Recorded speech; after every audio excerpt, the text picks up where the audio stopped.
Hello everyone, welcome to another class of economics. कल हम लोगों ने बात की थी इन्फ्लेशन के बारे में। इन्फ्लेशन का मतलब क्या होता है, इन्फ्लेशन को कौन लोग मेजर करते हैं, कौन सी अथॉरिटीज़ होती हैं उसके पीछे, इन सब चीज़ों पे कल हम लोगों ने डिस्कस किया था। और आज हम लोग उसके बाद हम लोगों ने थोड़ा सा डिस्कस किया था टाइप्स पे भी। हम लोगों ने दो टाइप्स की बात की थी। पहला टाइप था आपका डिमांड पुल इन्फ्लेशन और दूसरा था कॉस्ट पुश इन्फ्लेशन। जैसे कि मैंने कल आप लोगों को बताया भी था कि इन्फ्लेशन काफ़ी इंपॉर्टेंट है और ये मैक्रो इकोनॉमिक्स का पार्ट है। और ये जो फर्स्ट सेमेस्टर, सॉरी, आपका जो सेकंड सेमेस्टर है, इसमें फर्स्ट ईयर के सेकंड सेमेस्टर में 5 इकोनॉमिक्स आपको पढ़नी है। तो अभी हम लोग मैक्रो इकोनॉमिक्स का पार्ट पढ़ रहे हैं इकोनॉमिक्स में, जो कि इन्फ्लेशन है। तो कल हम लोगों ने बात की थी डिमांड पुल इन्फ्लेशन की, जैसा कि नोट्स में देखा जा सकता है कि डिमांड पुल इन्फ्लेशन हमने बताया था कि बेसिकली वो इन्फ्लेशन होता है जो कि कब होता है, बेसिकली ज़्यादा डिमांड की वजह से होता है, when AD is more than AS. यानी कि हम सिंपल लैंग्वेज में बात करें तो डिमांड पुल इन्फ्लेशन का मतलब ही क्या होता है, जब आपका एडी, एग्रीगेट डिमांड जो होता है, जब आपका एडी एएस से ज़्यादा होता है तो डिमांड ज़्यादा है, सप्लाई उसके अकॉर्डिंग उतनी नहीं है, जिसकी वजह से प्राइस क्या हो जाते हैं, बढ़ जाते हैं। इस वाले को, डिमांड को वजह से जब प्राइस बढ़ता है, बेसिकली इस इन्फ्लेशन को हम कहते हैं डिमांड पुल इन्फ्लेशन। नाम से ही समझ में आ रहा है, डिमांड ज़्यादा होने की वजह से इन्फ्लेशन हो रहा है। क्यों? क्योंकि डिमांड ज़्यादा हो रही है, जिसकी वजह से प्राइस हो रहा है, बढ़ रहा है आपका। ठीक है, तो ये आपके इसमें बात की गई है। उसके बाद आगे बढ़ेंगे हम लोग।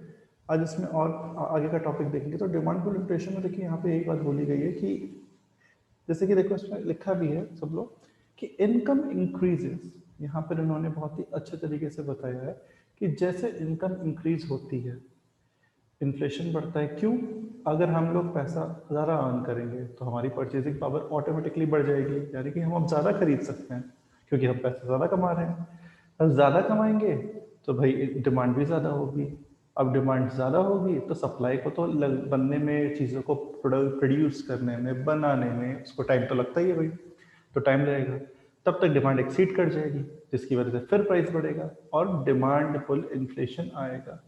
तो बेसिकली ये एक जो साइकिल है, ये पूरी साइकिल को ही हम डिमांड पुल इन्फ्लेशन कहते हैं। ठीक है, ओके।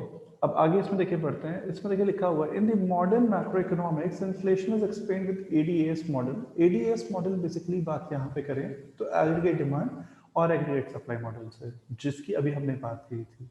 एग्रीगेट डिमांड, पूरे देश के लोग जो डिमांड करते हैं। एग्रीगेट सप्लाई, पूरे देश के लोगों के लिए जो सप्लाई करता है प्रोड्यूसर या सेलर। ठीक है। Inflation can be explained by increase in aggregate demand, that is called demand shock, or decrease in aggregate supply, or rise in cost of production, generally called supply shock. आता है exam में कई बार कि ये demand shock या supply shock क्या होता है, तो वो इसी से के कंटेक्स्ट में बात करता है। जैसे कि बताया गया है, as stated above, demand pull inflation occurs when there is an increase in any component of aggregate demand. Basically aggregate demand यानी कि देश के लोग दो चीज की डिमांड सबसे ज्यादा करते हैं, मैंने कहा था तीसरी कोई डिमांड होती ही नहीं। यानी कि दो चीज़ें वो कौन कौन सी होती हैं, एक होता है गुड्स और दूसरी होती है सर्विसेज। कोई भी देश में जो लोग होते हैं वो इसी की डिमांड करते हैं, और जो ओवरऑल देश के लोग इसकी डिमांड करते हैं गुड्स और सर्विस की, इसको हम क्या कहते हैं, एग्रीगेट डिमांड कहते हैं। और जो गुड्स एंड सर्विस की सप्लाई करता है कौन, प्रोड्यूसर, उसको हम एग्रीगेट सप्लाई कहते हैं। तो ये एडी और एएस का जो मॉडल होता है, इसी मॉडल की यहाँ पे बात हो रही है। ठीक है, एडीएएस मॉडल। तो आई होप यहाँ तक जितना भी मैंने पढ़ाया था और लास्ट लास्ट वीडियो लेक्चर में आप लोगों ने इतना पढ़ा होगा और उसको देखा होगा। ठीक है, आगे बढ़ते हैं हम इसमें। अब देखिए इसमें जैसे कि लिखा भी हुआ है कि demand pull inflation is shown in the figure. Economics का एक रूल है कि अगर कोई भी कॉन्सेप्ट है तो अगर उसका डायग्रामेटिकली वो पॉसिबल है, वैसे मोस्टली माइक्रो और मैक्रो इकोनॉमिक्स से कॉन्सेप्ट डायग्रामेटिक ओरिएंटेड होते हैं क्योंकि वो बहुत ही टेक्निकल और बहुत ही कॉन्सेप्चुअल होते हैं, तो इसी वजह से हर चीज़ का डायग्राम होता है। तो हम लोग अब ये पूरी थ्योरी जो हमने पढ़ी है इसको हम डायग्राम के कंटेक्स्ट में पढ़ेंगे। ठीक है, तब आते हैं डायग्राम पे, जिसमें कि हम एडी और एएस पे अच्छे से चर्चा करेंगे। देखिए डायग्राम दिया हुआ है। अब इस डायग्राम के अकॉर्डिंग इसको हम थोड़ा सा इलेबोरेट करते हैं डायग्राम, तो और अच्छा रहेगा समझने के लिए। हाँ, अब जैसे कि आप डायग्राम देख सकते हैं, इस डायग्राम के अकॉर्डिंग आपको कुछ चीज़ें दी हुई हैं, कुछ पॉइंट्स दिए हुए हैं, हम उन पॉइंट्स को चर्चा करेंगे। सबसे पहले एडी, ये जो रेड लाइन है, this is called AD. AD मतलब एग्रीगेट डिमांड।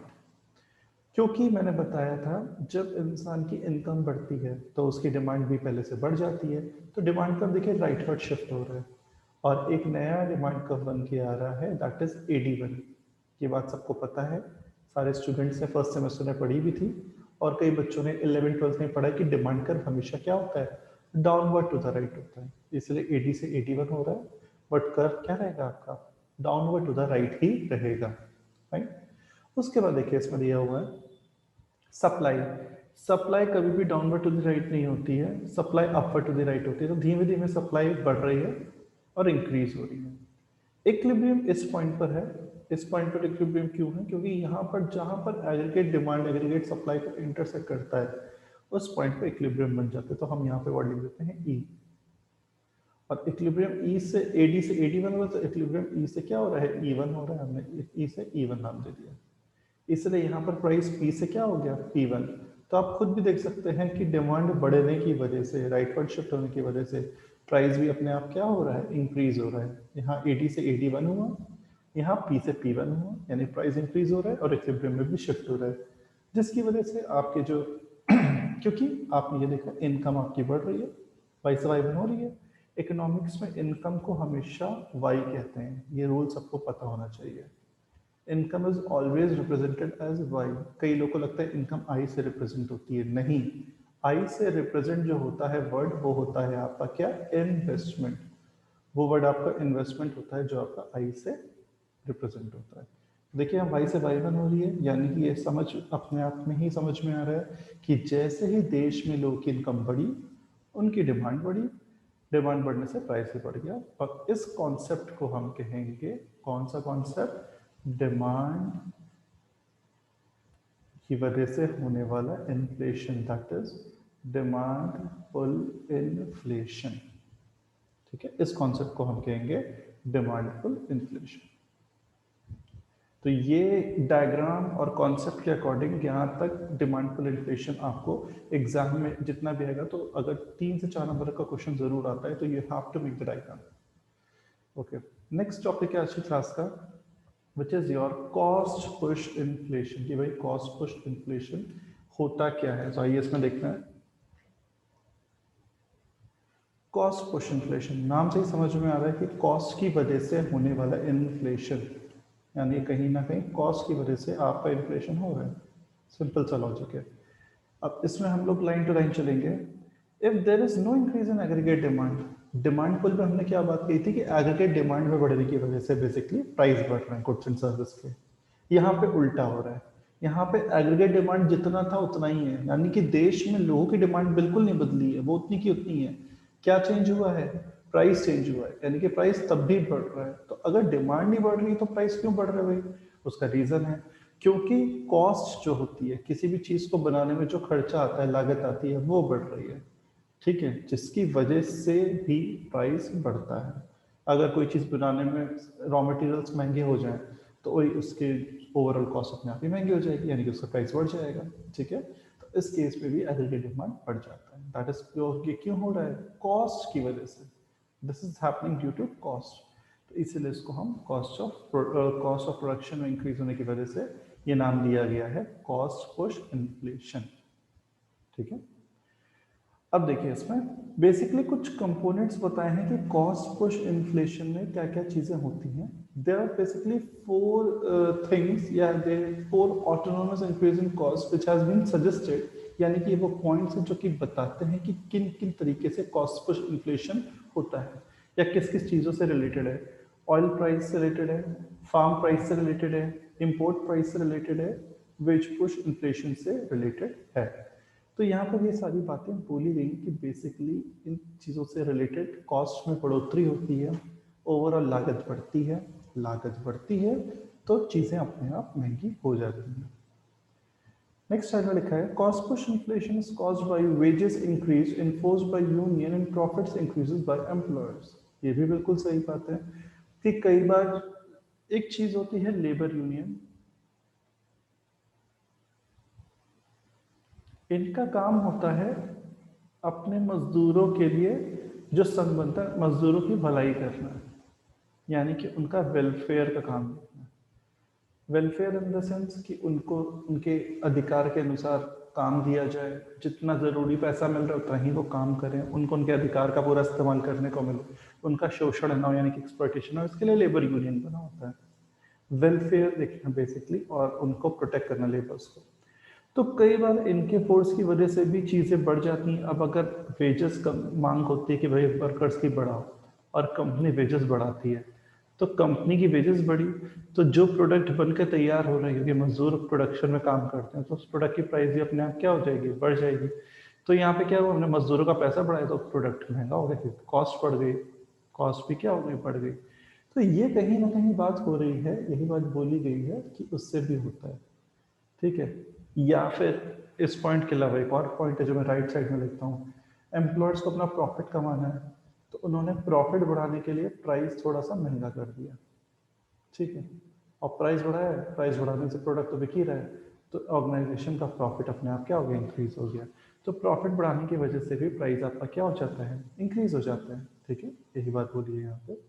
तो basic cause of cost push inflation is to rise money wages, और वही जो बात बोली गई है, and the productivity of labour.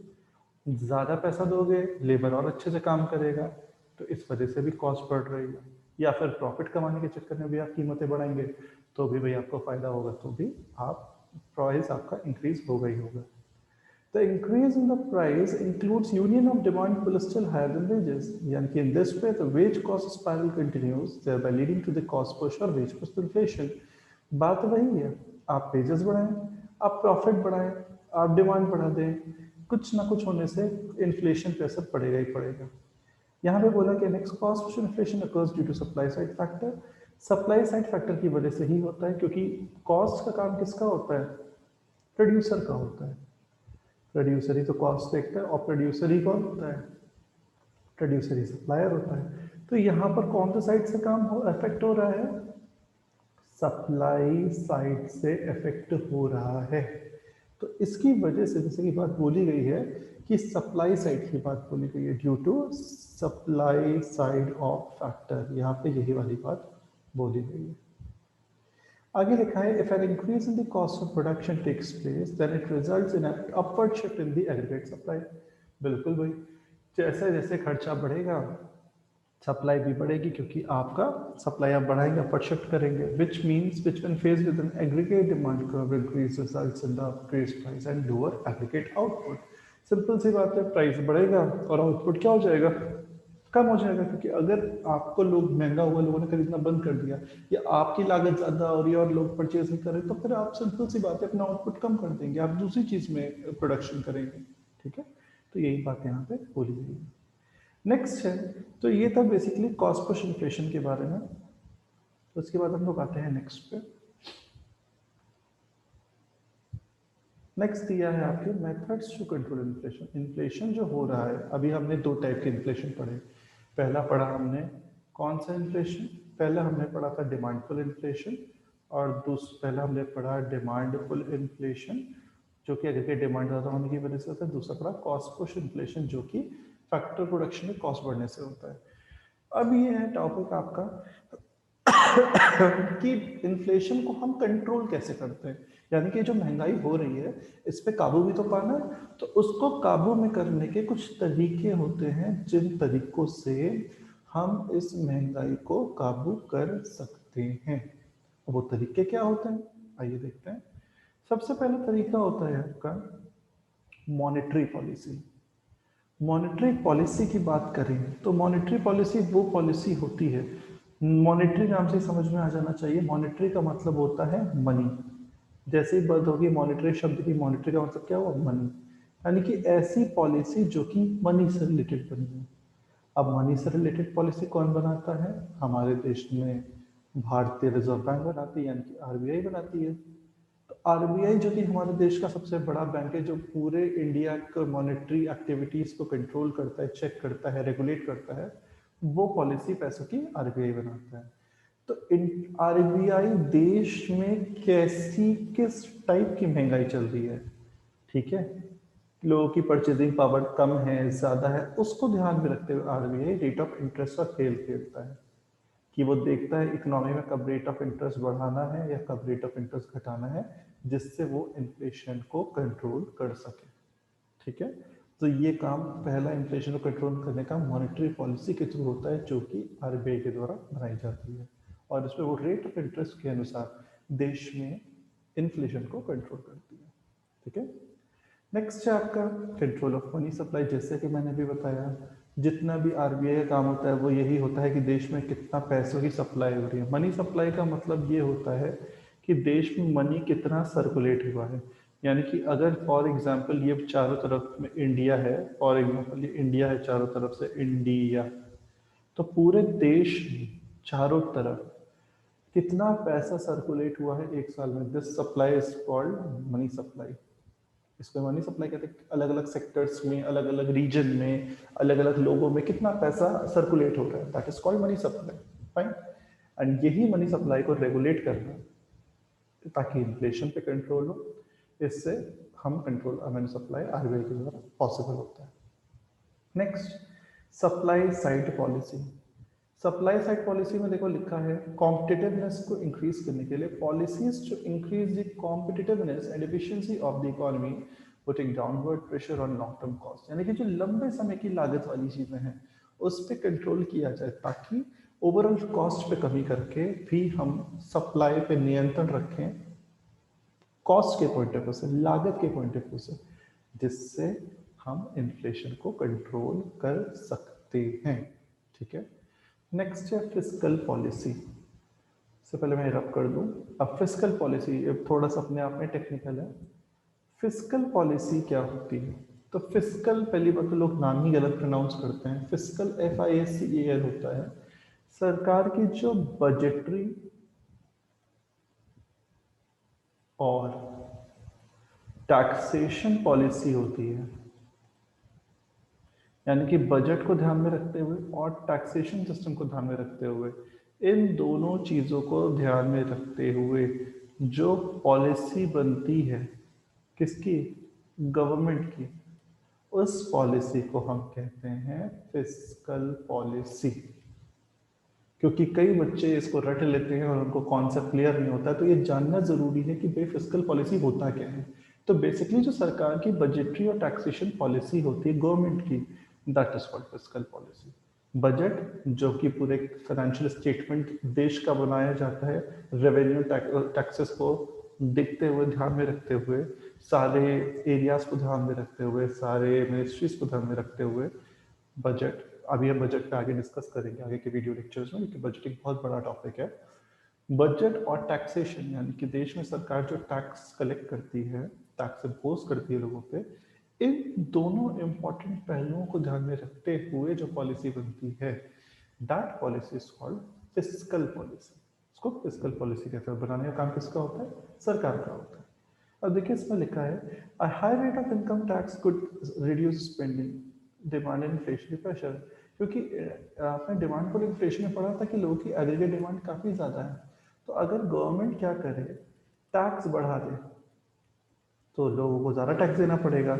लोगों की जो परचेजिंग पावर है, यानी कि जो खरीदने की क्षमता है, वो अपने आप क्या हो जाएगी, कम हो जाएगी, जिसकी वजह से डिमांड भी अपने आप क्या होगी, जब लोगों की बजट गिर जाएगा और उनकी डिमांड कम हो जाएगी, तो डिमांड कम होने की वजह से इन्फ्लेशन क्या हो जाएगा, कंट्रोल हो जाएगा। ठीक है, इन्फ्लेशन पे आप एक रिस्ट्रिक्शन रख सकते हैं। तो ये तरीके से भी फिस्कल पॉलिसी के थ्रू जब सरकार टैक्स रेट बढ़ा देती है, तो भी वो लोगों की डिमांड पे, परचेसिंग पावर पे कंट्रोल कर लेती है, जिससे लोग कम खरीदेंगे और डिमांड कम करेंगे। और आज की क्लास का लास्ट पॉइंट है वेज कंट्रोल। 1970 से पहले के टाइम तक का ये बात है, ये पुराना कॉन्सेप्ट है। Trying to control wages could in theory reduce inflationary pressure. Cost push inflation के पॉइंट ऑफ व्यू से बात बोली गई थी। अगर जो लेबर्स को दिहाड़ी मिलती है, यानी कि वेजेस मिलते हैं मजदूरों को, अगर हम उस पर नियंत्रण कर लें तो हमारी कॉस्ट भी क्या हो जाएगी, कंट्रोल हो जाएगी। बॉक्स का मतलब है कंट्रोल करना। अब कॉस्ट कंट्रोल हो जाएगी तो हमारी कॉस्ट बढ़ेगी नहीं, जिसकी वजह से प्राइस भी हमारा लिमिट में रहेगा, जिसकी वजह से हमारा इन्फ्लेशन भी क्या रहेगा, कंट्रोल में रहेगा।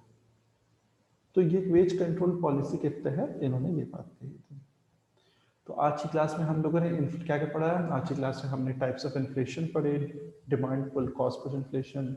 उसके बाद हमने ये पढ़ा कि इन्फ्लेशन को किस तरह से कंट्रोल किया जाता है। तो आई होप आज की क्लास में आपको समझ में आया होगा। अच्छे से पढ़िए, सारे कॉन्सेप्ट्स को अच्छे से रिवाइज करिए एंड रेगुलर अपनी स्टडीज करते रहिए और सब अपना ध्यान रखिए। मिलते हैं फिर नेक्स्ट क्लास में। तब तक के लिए सब भाई स्वस्थ रहे, सेफ रहे, जो कि बहुत इस समय ज़रूरी है। Take care everyone, have a nice day.